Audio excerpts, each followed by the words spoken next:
State seeks forfeiture of $48,000 found in designer bag during Kane County traffic stop. Hannah Leone. Aurora Beacon News. Illinois state troopers said they found $48,460 in cash inside a Louis Vuitton bag inside a car they stopped in Kane County. The Indiana man driving the car initially told police the money was from a show he did in Minneapolis, more than a month before they pulled him over near milepost 52 on an Illinois tollway stretch of Interstate 90. Authorities think it is drug money, which the state is seeking to keep through a forfeiture case filed last week, according to a document signed by Kane County Assistant State's Attorney Donald O'Brien. No criminal charges appear to have been publicly filed in Kane County in connection with the cash, and the man, of the 8800 block of Schaefer Drive in St. John, IND, could not be reached for comment Monday. On or about August 25, a state trooper stopped the man's car while it was in a Kane County section of the tollway, according to court filings, which don't specify the reason for the stop. Approaching the car, the trooper noticed 2 cell phones in the cup holder, though court filings indicate no passengers were in the car.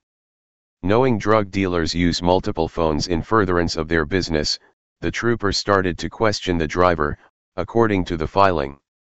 The man became increasingly nervous when asked about the purpose of his travels, and tried to make a phone call, the trooper noted. The driver said he didn't have narcotics or bulk currency in the car and denied the trooper's request to search it, the filing states. At some point, a police drug detection dog sniffed the car, and another trooper arrived for backup. Court filings do not make clear which happened first or how long the driver was detained before the dog became involved. A state police spokesman could not be reached Monday. The dog alerted police it had detected the odor of narcotics on the driver's side of the car, which told the trooper narcotics probably had been inside, according to court filings. But after the trooper asked him again, the driver continued to deny having narcotics or money in the car, filings state. Both of the troopers conducted a probable cause search of the car, finding the designer bag full of cash and 4 cell phones, according to the complaint for forfeiture. The driver then said he'd left Minnesota earlier that day, knowing he had the money in the car, and that it came from a show he did July 8 in Minneapolis. He showed police a contract stating an artist would be paid $10,000 to perform. Nothing mentioned the larger amount of $48,460, police noted. Police took the driver to state police headquarters to wait for agents from the North Central Narcotics Task Force.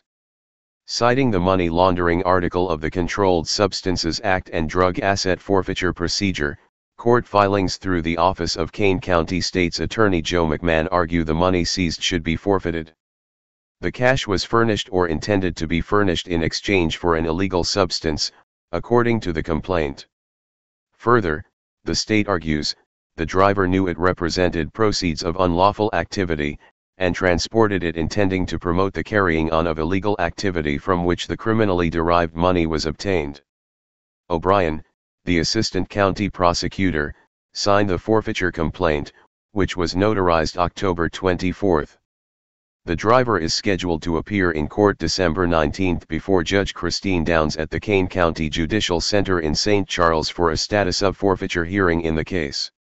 H. Leone at tribpub.com. Twitter at HannahLeone. Copyright 2017, Aurora Beacon News.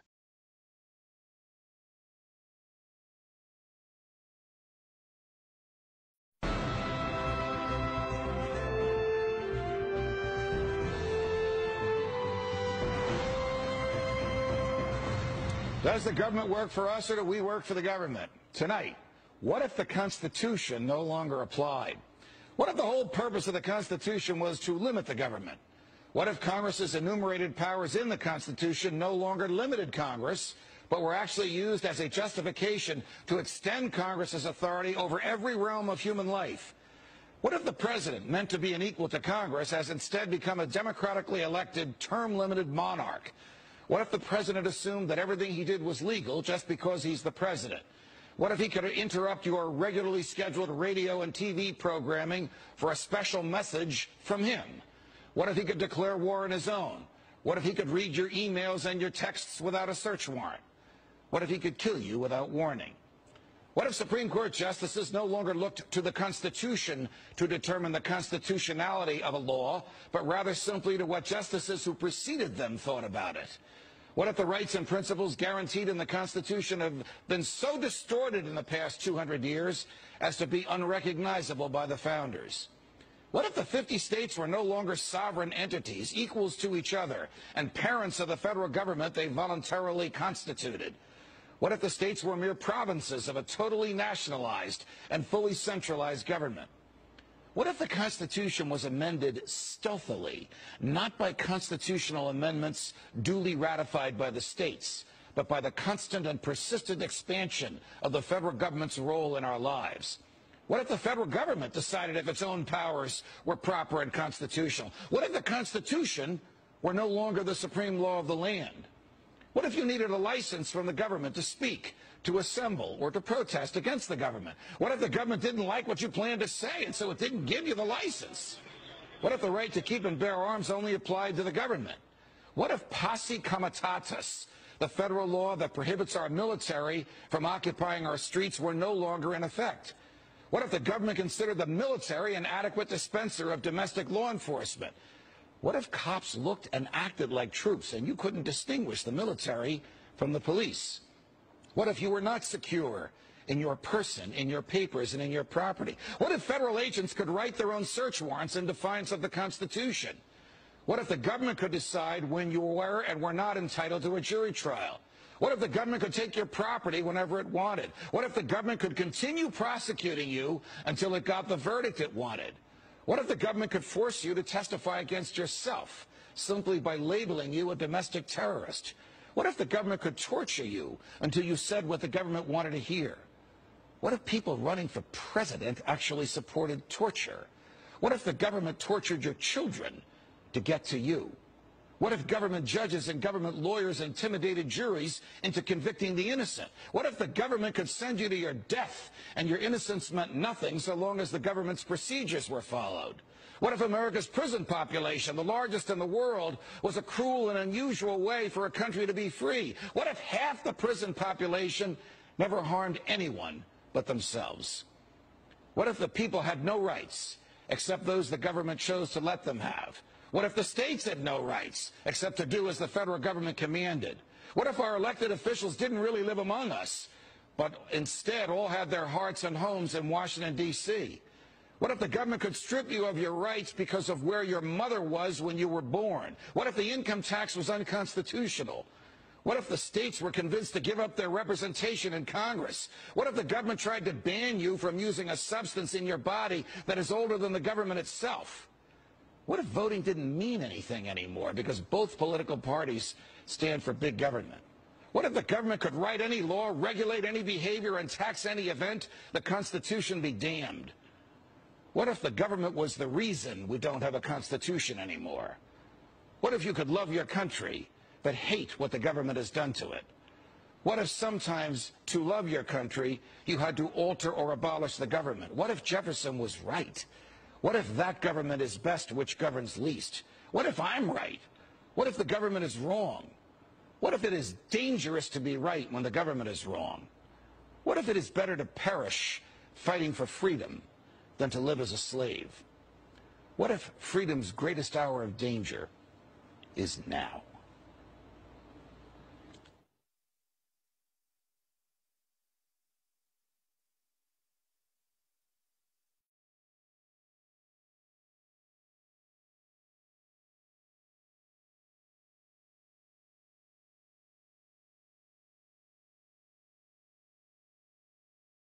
Need a car?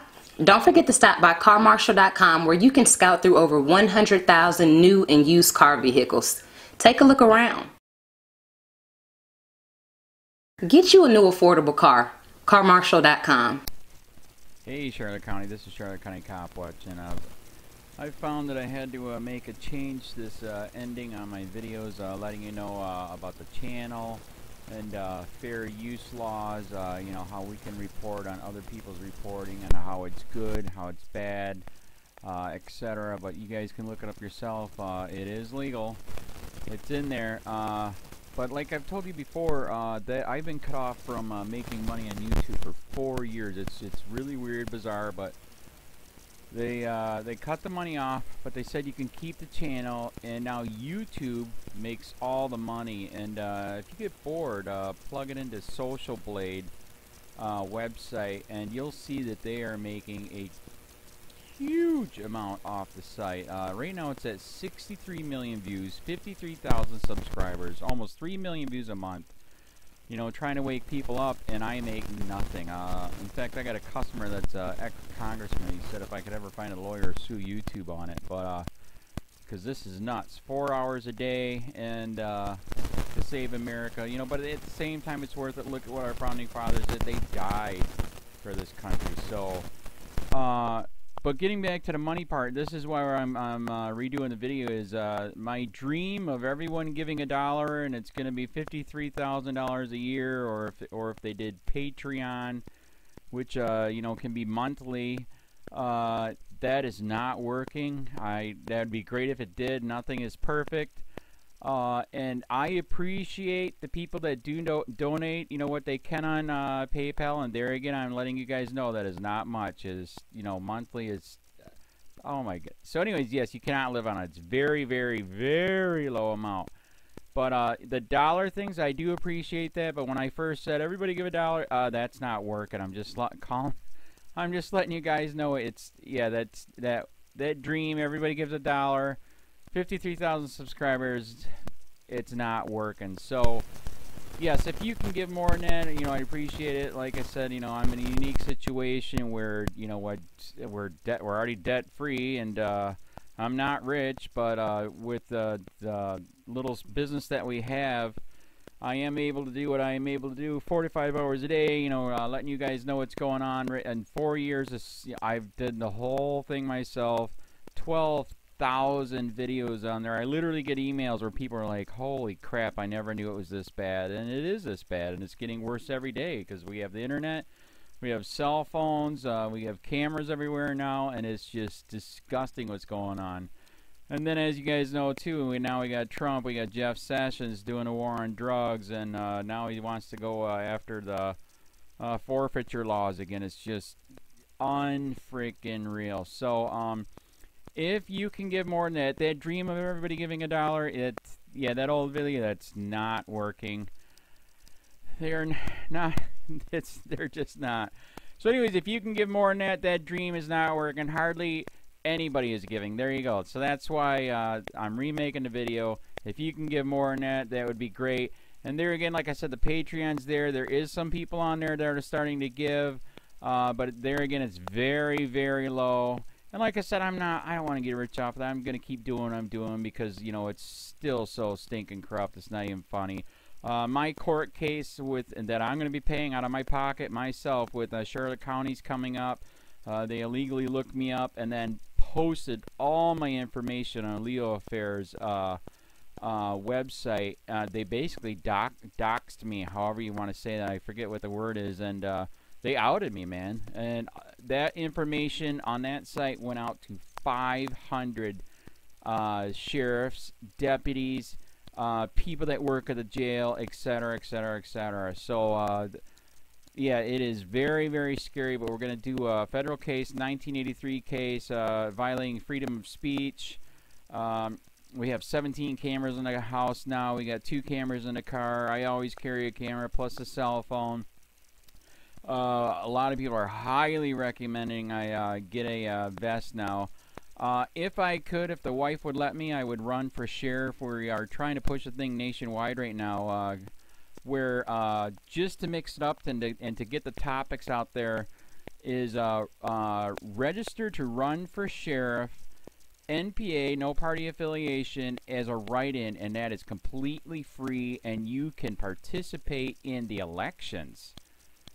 And there's a lot of stuff. We got a guy, James McLinnis in Pinellas County, Tampa, who almost won. He experienced the corruption himself. The story is unbelievable. Look him up. It's mind-blowing what they did. It pissed him off. He is very, very smart. He has way more money than I did.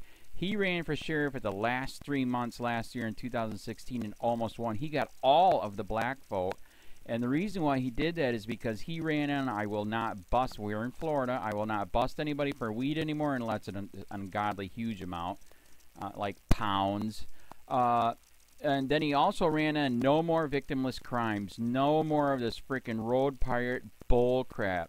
And then he was going to cut the budget by 30%. And when you think about that, you can. If you stop the road pirates, you can get rid of a bunch of people. Gone. So, the wife has been saying, yes, I can, yes, I can't. So I don't know. We're trying to find somebody that can do it because I am busy doing this anyways. But, so I'm making a video, like I said, that $1 a month from everybody, you know, for 53,000 subscribers, that is not working. I'm just letting you guys know. Absolutely give way more than $1 a month. If you can, I appreciate anything. By the way, remember too, when you give that, PayPal takes like freaking 15 to 20%, so it's even worse than that. But, and there again, like I'm letting you guys know, it's way, what I get is very, very low. Appreciate it, but it is very, very low. Can't live on it. I'm just, you know, I'm working, and that's what I'm working on. And that court case is going to cost a buttload of money. That's federal court. Just the filing fees and the depositions that we're going to be doing with this corrupt cop. So there's another reason to give. We are going to be doing a deposition with this very corrupt. He was in a drug squad. He is a bad guy. He's on steroids. We heard steroids are rampant here. That's why their attitude is so bad.